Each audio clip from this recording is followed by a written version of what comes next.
Institute. The Spina Diversilla talks post-disaster rebuilding. I recently visited Poisson to meet with Miss Navia, spokesperson of the Spina Diversilla. Old soil can still give birth to new bloom, Miss Navia stated. Hope is like seeing a small cookie when you're starving late at night. You just need a little of it. Skyship Winglet, lunar brain of the FONTAINE Research Institute. The various disputes that have arisen on account of Mr. Edwin have suddenly become a shield over the Institute, which people always call the first researcher mad, but few know what to call the second. And should that latter person achieve a miracle, they would find it all the harder to find a word with which to classify him. Wow! Paimon barely recognizes the people in the reports. Are those really Jurier and Navia? They sound like real big shots. What do you think? Pretty enthralling, huh? The Steambird's idea was pretty simple. With the disaster just having passed, the value for these big scoops lies in their inevitable follow-ups. We'll publish further reports and go into the stories behind those people. Edwin's assistant, Jurier, created a true flying ship, while Navia is leading people in the reconstruction of their home. I'm sure that these stories could draw even your well-traveled eye. Paimon's curious too! Wait a minute. Didn't we watch everything happen from start to finish? What's there to be curious about? And that's exactly why I'd like you to come conduct interviews with me.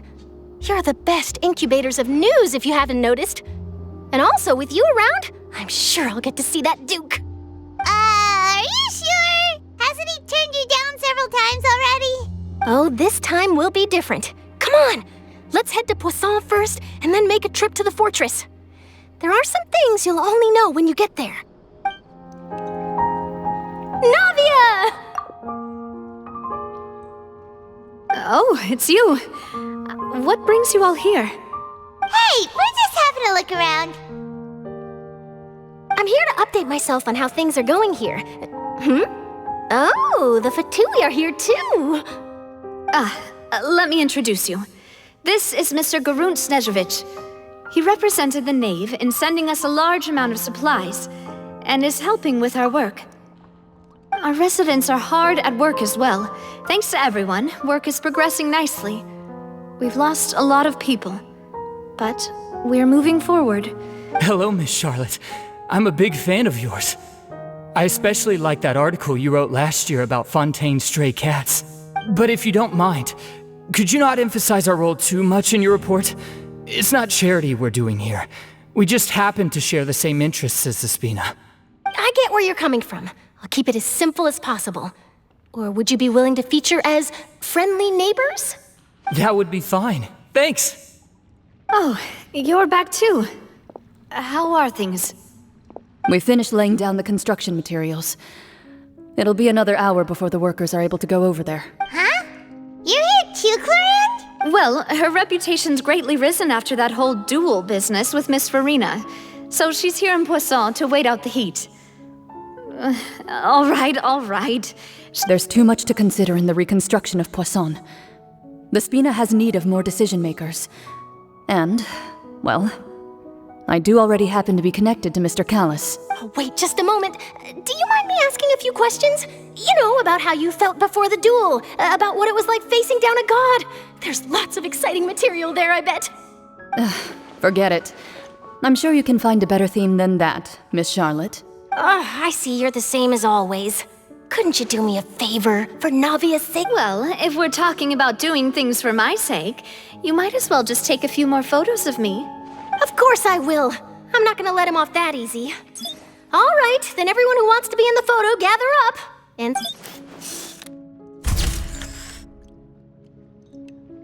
How did it go? Was it a good shot? Did Paimon look... Not bad. Your addition really helped the composition of the picture. All right, hang on a moment. Let me snap a few more shots. All right, that should do it. I'll be back here later anyway, so let's call it a day. You're very quick. Speed is of the essence when it comes to the news. And also, not to brag, but I'm pretty good at building connections. Who knows? I might eventually get that interview with you after all, Miss Clarand. Wow, You really do have that never say die spirit. I'll hazard a guess that this is how you got that interview at the Fortress of Meripede. Whoa, you're well informed. Let me make a guess too. I asked Sigewene who told Monsieur Nervillet, and he told you, right? That's a very complete information chain. In truth, all Monsieur Neuvillette asked me was, when did the Fortress become so friendly towards the media? I told him that it was best not to speak too soon. There's no guarantee that Ridsley will make a personal appearance. You're right. I've got to treasure every moment I have with them. In which case, I'll be making a move first. Stay safe now. And tell me if you hear anything interesting. I'll treat you to afternoon tea in exchange.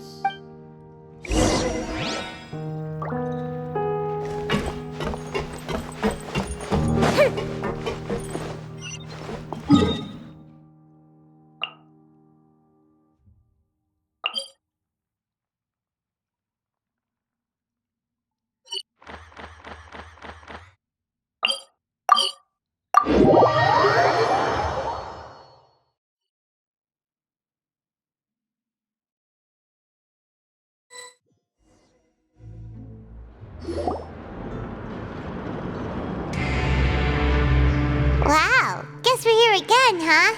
There's a real nostalgic feeling to this place. Looks like you've been missing us. Duke! Did you come all the way to the entrance to greet us? Of course. I'm here to welcome you and our dear Miss Charlotte, who... It's an honor to finally meet the much-rumored Duke. Thank you for consenting to my visit to the fortress, sir. No need to thank me. But that said, I shouldn't be the focus of your interview. Of course, of course. All right then, this way.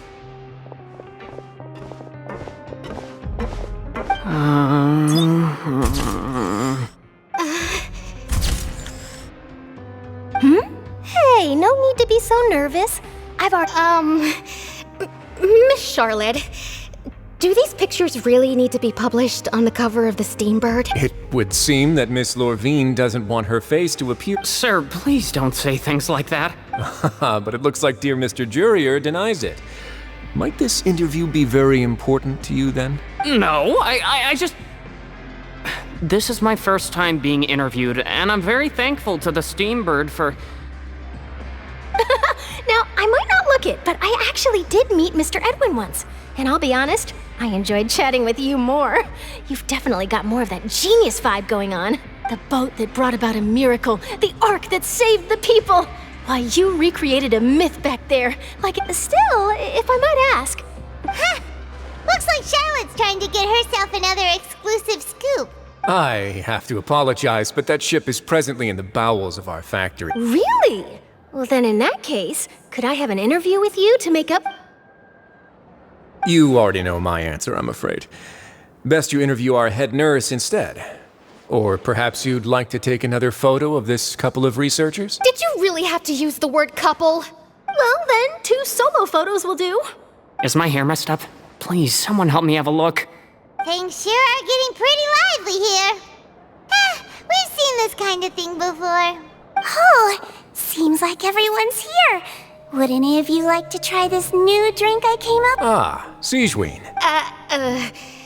Hey, Miss Charlotte. Why don't you, take some pretty photos of our head nurse? Sure. Come on, Miss Sigewene, over this way. Let's find a brighter spot. Huh? Sure. Do I have to smile? So, how have things been at the fortress? Same old, as you can see. Fontaine's undergone some changes, but... Other than that flying ship, it got a tad too much attention, I think. That's why I decided to let the interview go through. We should direct more public opinions toward the behind-the-scenes heroes. Am I right, Mr. Jurier? Miss Lorvine? You're too kind, sir. I believe that you too should have your day in the sun. I'll just leave the spotlight to you two. I see. Lots of things happened that day, huh? Anyway, regarding that Harbinger, I'm not sure you remember, but his 3 young followers are still waiting for his return. He sure did win them over, huh? I'll tell them that there's good news and bad news. The good being that their boss seems fine, and the bad being that they must face extended sentences for abetting his escape. Oh, Actually, what about you? What change can there be? The fortress will keep chugging along, and so will my duties. As to what Miss Farina's departure will mean for the nation, and if our laws and governance will be transformed, we'll leave those to the folks in the overworld. Hey everyone, the photo shoot's done. Good. In that case, let's call it a day here. Thanks for your cooperation. Come on, Traveler, let's go. Till next time, everyone. There'll be a next time? Maybe. Who knows? I might write a story about the underwater factory next time. Until then. All right, last stop, the docks.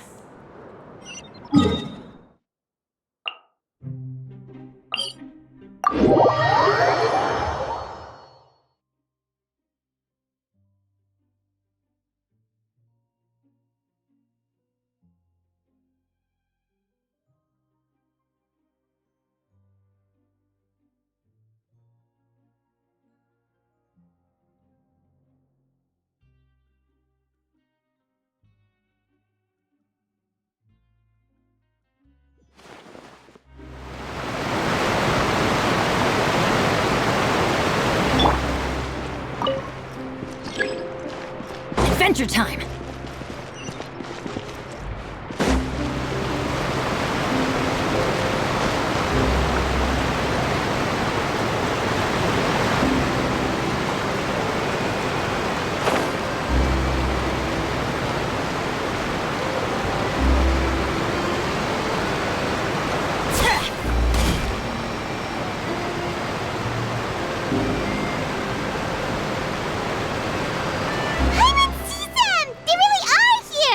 Navia mentioned that she stayed in touch with Linny and the others after working together.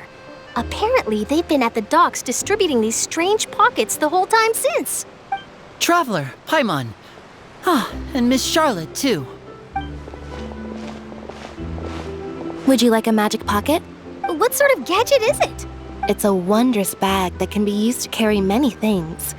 The water level has returned to normal, but if you see any of your things floating around, you can use this to carry them. Trick a friend.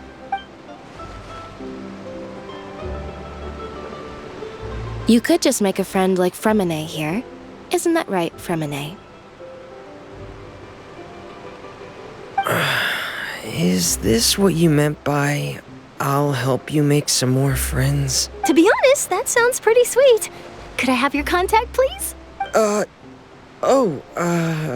Sure. You sure are working hard to help Fremine socialize. He was the one who proposed doing this. He even wants to assist in our magic shows. Yes, I was planning to first introduce Pear as an assistant, and later Fremine himself. In the future, I think we can leave underwater escape magic to him too. That said, would anyone want to see a diver escape underwater? Oh, it'll work out. Every journey begins with the first step. He'll become a part of our show eventually. Lynette, could you come over? Got it. My, that Charlotte is rather perceptive. She got rid of everyone the moment she realized I had something to say to you. Father says that you did a great deal during the latest events. That's all right. We were more than happy to help. So, what's she doing now? Oh, I guess you haven't heard. After Lady Farina left, Father and Monsieur Neuvillette opened negotiations, during which he gave Fontaine's gnosis to her as a diplomatic gift. A diplomatic gift? A gnosis? Yes, I was quite surprised at first myself. But when I thought it over, there were actually a number of things going for it. It could have been done as an apology for the incident with Lord Child, or as thanks for his help in tying the all-devouring narwhal down. Furthermore, Father did also lend significant aid to Fontaine and Poisson. Well, that's true, but this is a gnosis we're talking about. Doesn't this seem a bit irresponsible? I would agree, but I've also heard that it seems that Monsieur Neuvillette has had a significant change of heart regarding the matter. So there's some reason for this that only Neuvillette knows about? I suspect you'll have to ask him about that yourself. Ah, yes, speaking of which, I did see him strolling around the entrance to the fortress of Meripede a while back. Isn't he real busy and stuff? Paimon didn't think he'd have the time for that. But back to the topic. The Gnosis was given to the knave, right? What about Child? They say that he's returned to Snezhnaya to recover from his wounds. I hear that the recent disaster really did a number on his health. That's true. When you think about it, we've had loads of run-ins with the Fatui. To think we'd be allied with them this time. So shocked by such a simple switching of sides?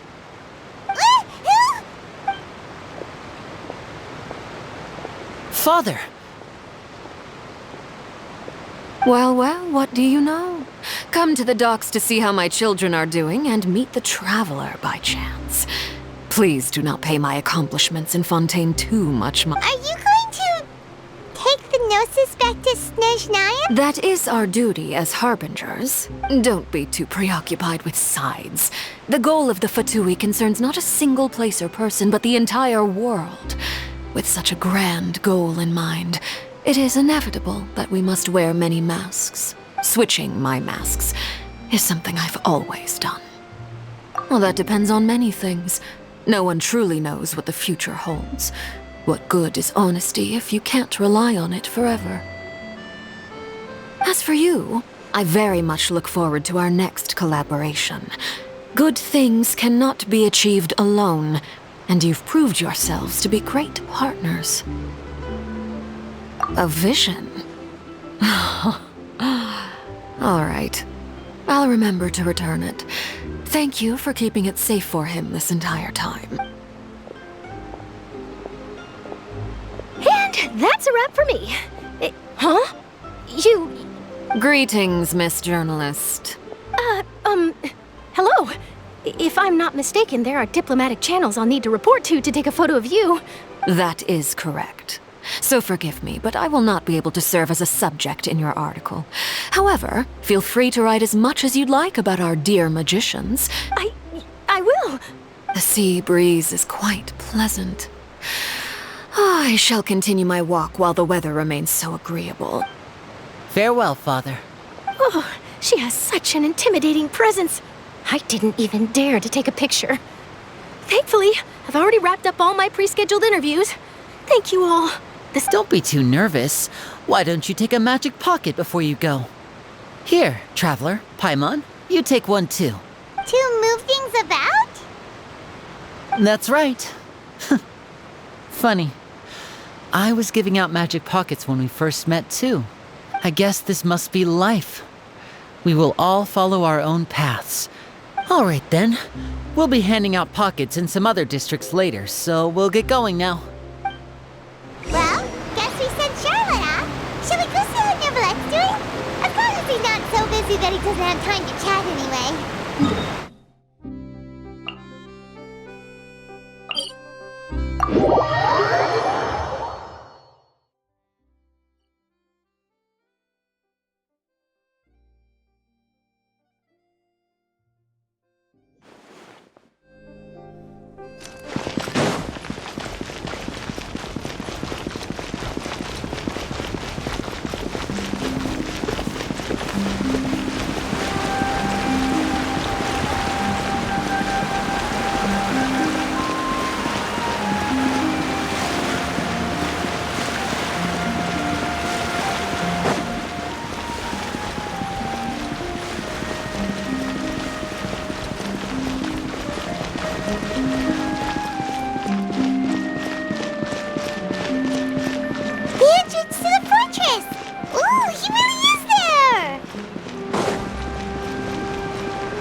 Really? Oh, I suppose you must have met Mr. Linney. He took the time to greet me earlier when he passed this way. In any case, you came at a good time. I was just considering reaching out to you to set up a meeting, so I may— Aw, Paimon's glad that you remembered. Thank you for keeping us on your mind, what with you being busy and all. Alright, let's have it then. How was Fontaine actually saved? The whole business is still quite the mystery to us. It is strange how words can often leave a bitter taste in the mouth when it finally comes time to say them out loud.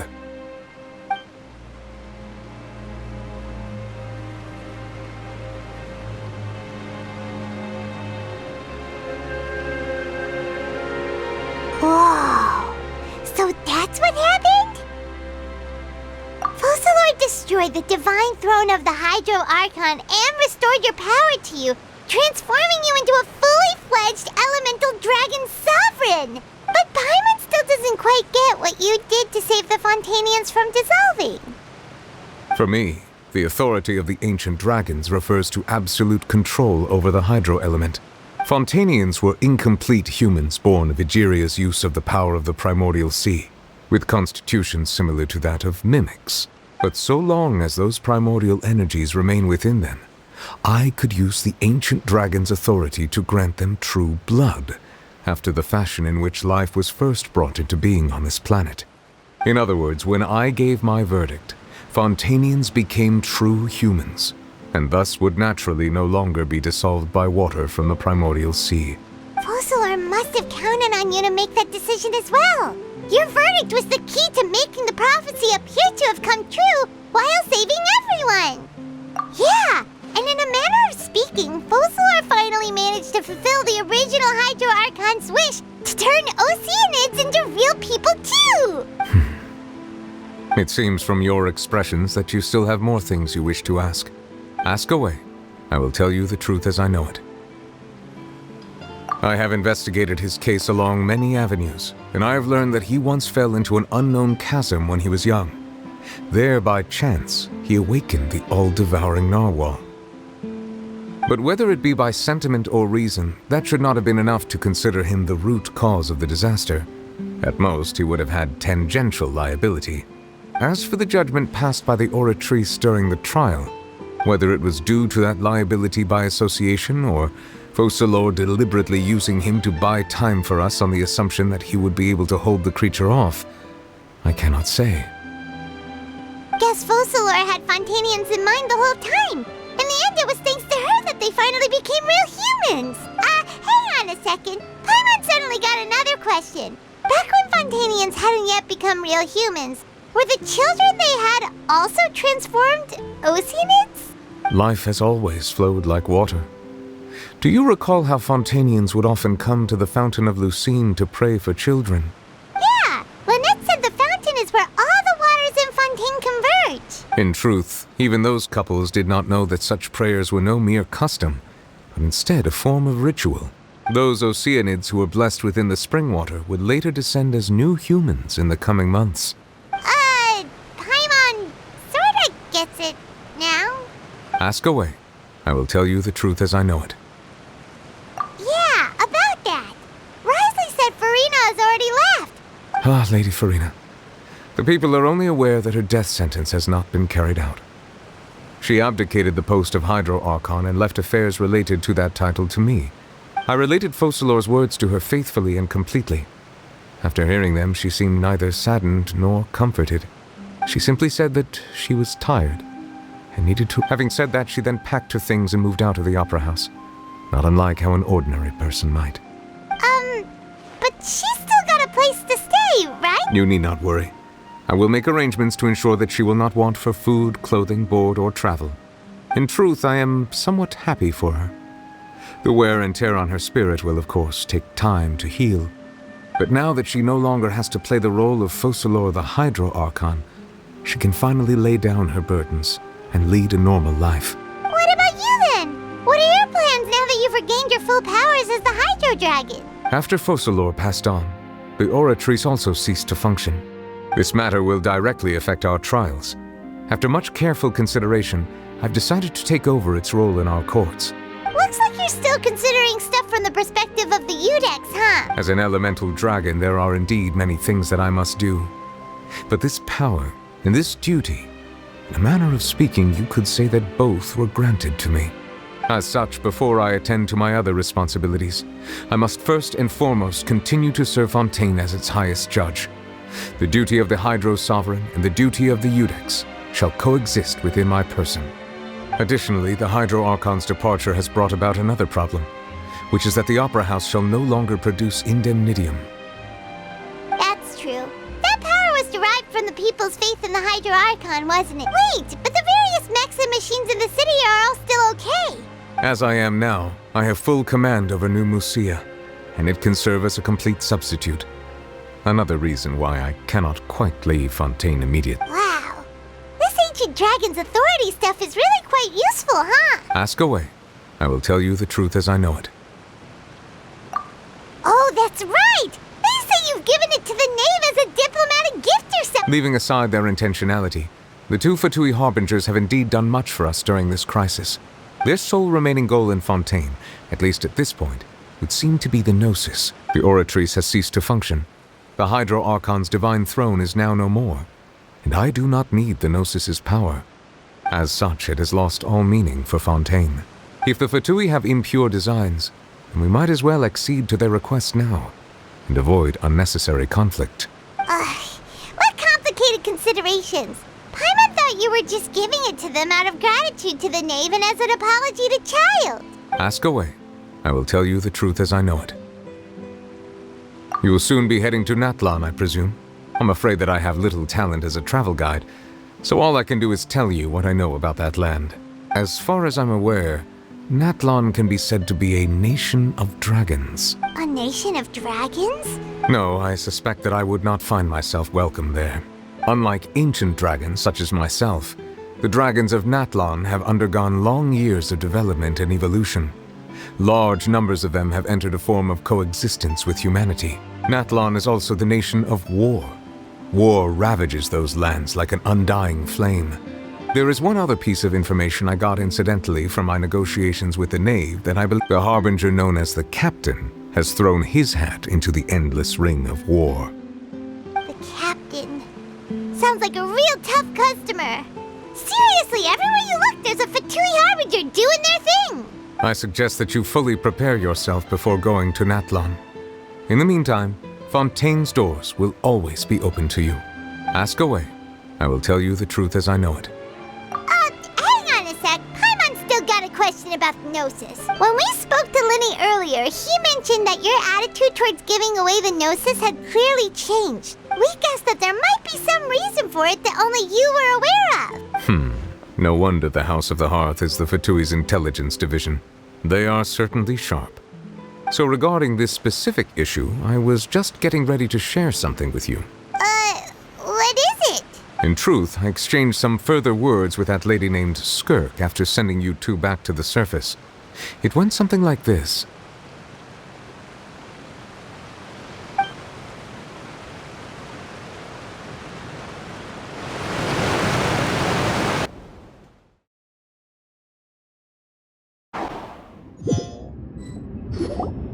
Well, we're going to head topside to see what's going on. You hurry over soon as well, all right, Nervalet?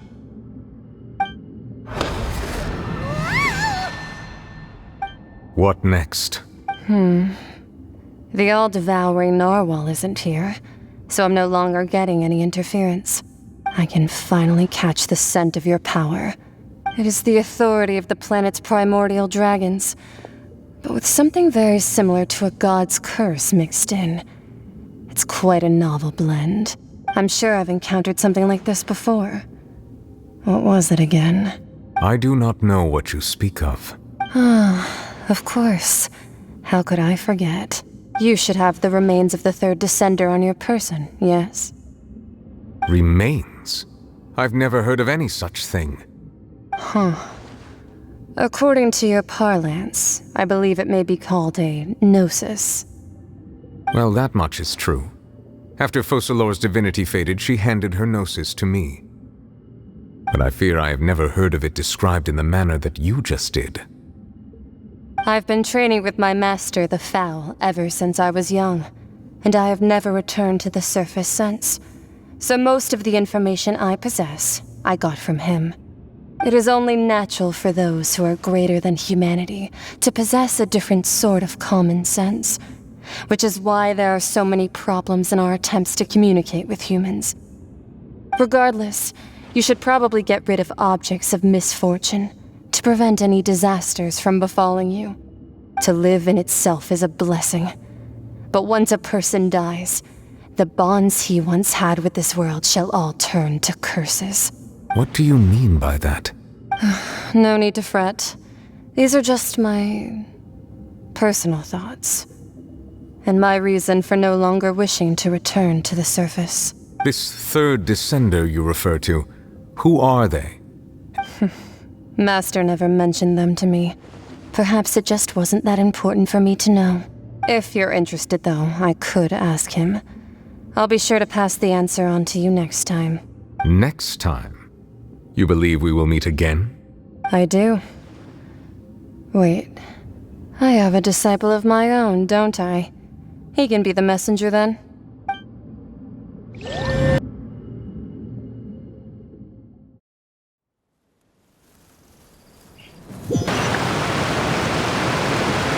That's what she told me. Whether it would prove useful or not, I wanted to pass that information on to you.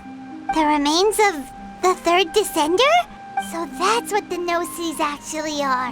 Paimon just thought they looked like chess pieces. How could they be a person's remains? All the same, assuming that there was no misunderstanding or special metaphor at play. And she said that it would bring misfortune and that you should check it, which is why you gave it to the Fatui.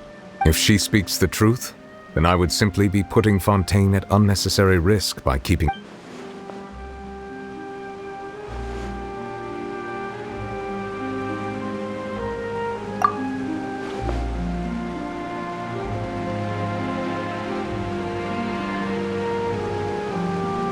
I had guessed that you might already be familiar with this concept, but I did not expect you to be one of them. That means that the Gnosis, which are exceedingly element-compatible and can even enhance elemental abilities, do indeed come from the third descender. I wonder, does your body also possess similar properties? Like being able to use elemental powers without a vision! No, let's not think about this stuff right now. It just feels creepy. Comparing the Traveler to the dead third descender and all. That's what you say, but this topic still feels like bad luck. Once Child recovers, let's get some more answers out of him. Or go look for his master and get the answers that way. I too believe it unwise to make too many blind guesses when information is lacking. The same is true of being at court. All right. Whatever the case, it seems like the crisis here in Fontaine's over for now. Yes. All of Focalor's efforts were for this moment as well.